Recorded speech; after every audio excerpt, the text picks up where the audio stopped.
আমাদের প্রশিক্ষণের পর দুনিয়ায় যেখানেই তাকে ফেলে দাও 25% সঠিক পথে থাকবে। তো আপনি বলবেন কি হয়ে গেল 95 থেকে 25%-এ, যা সে 15 বছরে শিখবে স্কুলে, আমরা তাকে 3 বা 4 বছরে ওই লেভেলের বানাতে পারি। এটি একটি নট ফর প্রফিট ইনস্টিটিউট, অলাভজনক প্রতিষ্ঠান হবে, কিন্তু আমরা যখন বানাবো তখন তাকে নন প্রফিট, অলাভজনক বানাবো, টাকা কামানোর জন্য নয়। স্যার, দ্বিতীয়ত আমি এটা চাই যে আপনার অনেক মেহেরবানি হবে যদি আপনি পাকিস্তানে ইসলামিক ইন্টারন্যাশনাল স্কুল তৈরি করেন। আমরা আমাদের বাচ্চাদের সেখানে পড়াতে চাই। বোনের প্রশ্ন ছিল যে কেন পাকিস্তানে একটি ইসলামিক ইন্টারন্যাশনাল স্কুলের মতো স্কুল প্রতিষ্ঠা করি না, এবং এই অনুরোধ গত প্রায় 20 বছরে শুধু পাকিস্তান থেকে শত শত এসেছে, বিশ্ব থেকে তো হাজার হাজার এসেছে। স্কুল তৈরি করা তো সহজ, চালানো খুব কঠিন। এবং ইসলামিক ইন্টারন্যাশনাল স্কুলকে দেখে হিন্দুস্তান, ভারত এবং বিশ্বে হাজার হাজার স্কুল তৈরি হয়েছে। দুঃখের বিষয় হলো কোনো স্কুলই 10% মানদণ্ডেও পৌঁছাতে পারেনি, কারণ আমাদের যে মানদণ্ড তা উচ্চমানের, হাই কোয়ালিটির। মানুষ অনুসরণ করে ছাত্র শিক্ষক অনুপাত 1:5, 400 বাচ্চার জন্য 200 কর্মী।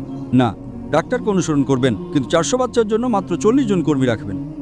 তো যদি আপনি পিলার কেটে দেন, তো এই জন্যই আমার লেকচার আছে উভয় জাহানের জন্য শিক্ষা, লেকচারটি শুনুন, সেটা অনুসরণ করুন, পরে আমি আপনাকে দেব।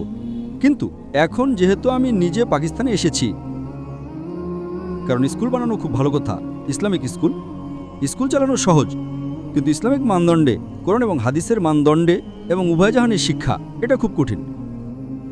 আল্লাহর সাহায্যে আমরা করে দেখিয়েছি। আল্লাহর সাহায্যে 2টি স্কুল আছে। হিন্দুস্তানে অনেক অফার এসেছে, যেই লোকরা অফার করেছিল $40 মিলিয়ন, $50 মিলিয়ন, কিন্তু এতে অনেক সময় দিতে হয়। আমরা কি করলাম, কারণ ফরজে কিফায়া ছিল, আমাদের বাচ্চা ছিল, ফারিক ছিল, মেয়েরা ছিল, করে দিয়েছি। হিজরত করতে হয়েছে, এখন আবার প্রতিষ্ঠা করা। আমি মানুষ তো একজনই, আমি 24 ঘন্টা আছি, দিনে 24 ঘন্টা। তো প্রায় আমি প্রতিদিন 14 ঘন্টা 15 ঘন্টা দিতাম দিনই কাজের জন্য। তার মধ্যে 1/3 ছিল স্কুলের জন্য, প্রায় 5 ঘন্টা দিনে, 1/3 পিস টিভির জন্য, এবং 1/3 লেকচার দেওয়ার জন্য, বাকি কাজের জন্য, ভ্রমণের জন্য, দাওয়াত দেওয়ার জন্য, গবেষণার জন্য। তো স্কুল প্রতিষ্ঠা করা খুব ভালো কথা, কিন্তু আপনি তুলনা করবেন পিস টিভির মাধ্যমে মাশাআল্লাহ কোটি কোটি মানুষ দেখছে, হাজার হাজার মানুষ দায়ী ধর্মপ্রচারক হচ্ছে, স্কুলের মানদণ্ড একটু ভালো, উঁচু। কিন্তু যদি তুলনা করেন পিস টিভি এবং স্কুলের সাথে, তুলনা করলে আমার মনে হচ্ছিল পিস টিভির ফায়দা বেশি। তো শরীয়ত এটা বলে যে ছোট ক্ষতি সহ্য করো বড় ক্ষতি থেকে বাঁচার জন্য।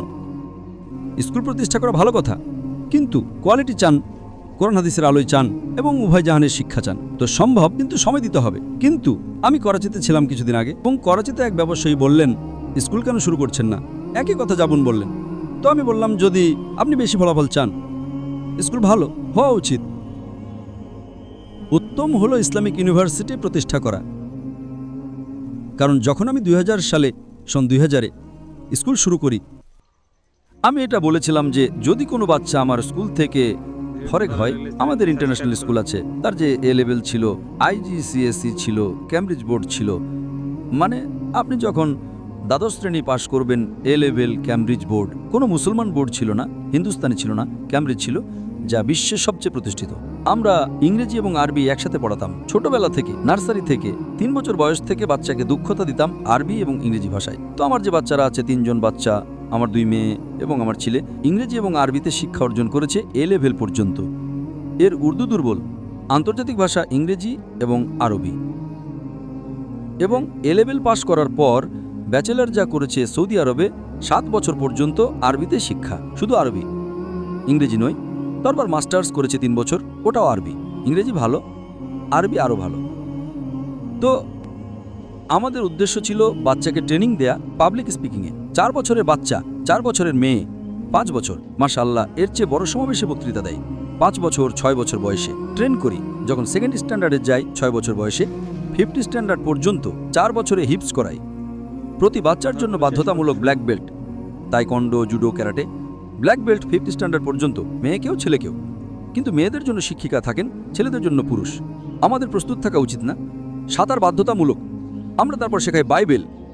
এই যে বলছিলেন না বাইবেল পড়তে বলেন না, আমাদের স্কুলে পড়া ফরজ। ইসলামে ফরজ নয়, আমাদের স্কুলে ফরজ। আমরা বাইবেল শেখাই, ট্রেনিং করাই, বেদ পড়াই, যাতে কোনোভাবে ইসলামে দাওয়াত দিতে পারে। তো এবং আমাদের উদ্দেশ্য ছিল যে 50% বাচ্চা মেন স্ট্রিমে যাবে ডক্টর, ইঞ্জিনিয়ার, লয়ার, এবং 50% ইসলামীকে আলেম হবে, টিচার হবে, দায়ী হবে। যে 50% ভালো বাচ্চা তারা ইসলামের দিকে যাবে, যারা দুর্বল তারা ডক্টর, ইঞ্জিনিয়ার হয়। আমাদের সমাজে কি, বাচ্চা ফেল করলে তাকে হাফেজ বানাও। আমাদের স্কুলে যে ভালো বাচ্চারা তারা যাবে জামিয়াতুল ইমাম ইবনে সাদ, ইমাম মোহাম্মদ বিন সাদ, ইসলামিক ইউনিভার্সিটি অফ মদিনা। যখন অভিজ্ঞতা হওয়ার পর আমি বললাম 2000 সালে যখন আমার যে ভিশন ছিল যে যদি কোনো বাচ্চা আমার স্কুল থেকে ফারেক হয় 15 বছর পরে, nursery, junior KG, senior KG, তারপর 10 বছর এবং 2 বছর দ্বাদশ শ্রেণী, ইনশাআল্লাহ দুনিয়ায় যেখানেই দাও 95% সেই সঠিক পথে থাকবে। যখন আমার প্রথম স্কুলের ব্যাচ, এতে আমার ছেলে ছিল, সে 2012 সালে ফারেক হলো।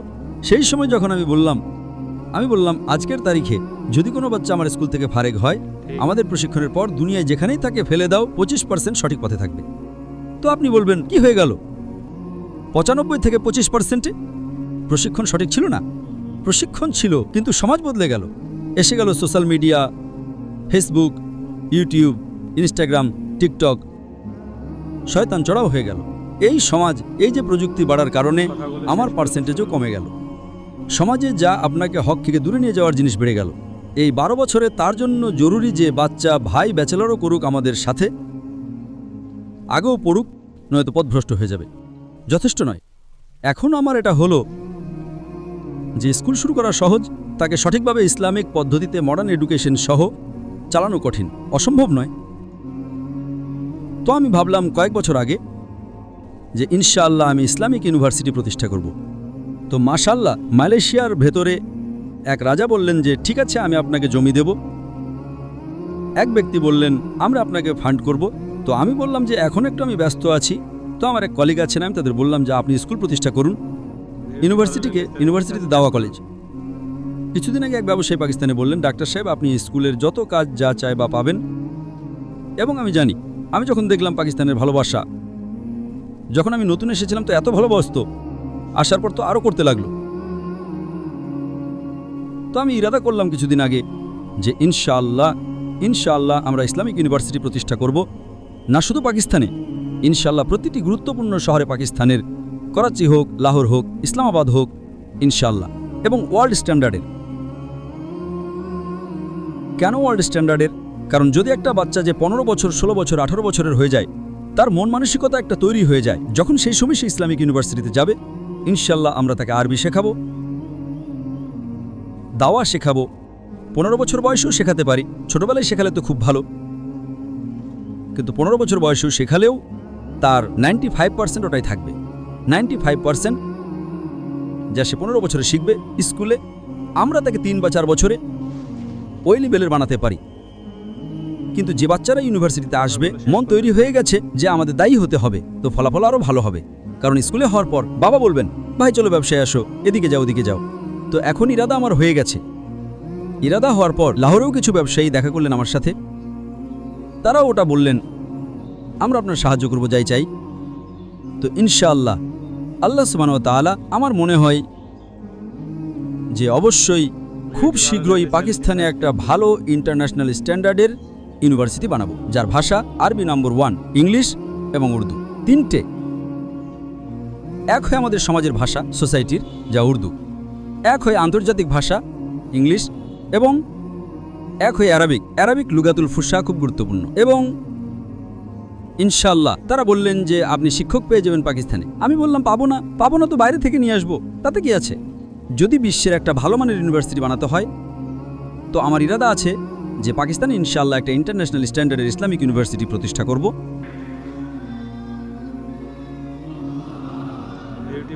এবং আপনারা দোয়া করেন যে আল্লাহ সুবহানাহু ওয়া তাআলা এই খায়েশকে দ্রুত কবুল করেন। এবং পাকিস্তানে অন্তত 3টে জায়গা, এবং জায়গা থেকে অফার চলে এসেছে ফয়সালাবাদ থেকে, আগে বাকি জায়গা থেকে, এখনই আজ সকালেও এসেছে ফয়সালাবাদ থেকে। কত একর চাই ডাক্তার সাহেব, কত টাকা চাই? আমরা যখন বানাবো তখন তাকে নন প্রফিট, অলাভজনক বানাবো, টাকা কামানোর জন্য নয়। কিন্তু যদি আমরা কোয়ালিটি চাই, আপনি যদি চীনাবাদাম দেন তাহলে আপনি বানর পাবেন, যদি আপনি আমন্ড বা বাদাম দেবেন তাহলে ভালো মানুষ পাবেন। তো আমরা কোয়ালিটির বানাবো। যদি পুরো ফি যদি নেই তাহলে হয়তো খুব কঠিন হবে। তো চেষ্টা করব কিছু অক্ষর সাথে হোক। এটি একটি নট ফর প্রফিট ইনস্টিটিউট, অলাভজনক প্রতিষ্ঠান হবে, কিন্তু এই মানের হোক। কথাগুলো শেষ পর্যন্ত শুনুন। আজকের তারিখে শিক্ষায় আপনি অনেক টাকা কামাতে পারেন, সত্যি, এবং জায়েজও আছে। আমাকে অফার এসেছিল দুবাইয়ে সার্ভে যে ইসলামিক স্কুল শুরু করার জন্য 140 মিলিয়ন দিরহাম, প্রায় $40 মিলিয়ন, $4 কোটি। এবং ব্যক্তিটা বললেন যেদিন স্কুল শুরু করবেন অর্ধেক তোমার, যে মুনাফা, আপনাকে যা করার করো, আমাকে যা করার আমি করব। প্রথমে তো আমি হ্যাঁ বললাম, পরে বললাম ভাই আমার সময় দেওয়া আরও গুরুত্বপূর্ণ। টাকা তো আল্লাহ তাআলা অনেক দিয়েছেন, কিন্তু ইরাদা আছে যে এখানে ইনশাআল্লাহ আমরা হাই কোয়ালিটির বানাবো, কিন্তু নট প্রফিট, অলাভজনক। এবং ইনশাআল্লাহ এটি বিশ্বে একটা দৃষ্টান্ত হবে ইনশাআল্লাহ। আসসালামু আলাইকুম। ভিডিওটি ভালো লাগলে চ্যানেলটি সাবস্ক্রাইব করুন।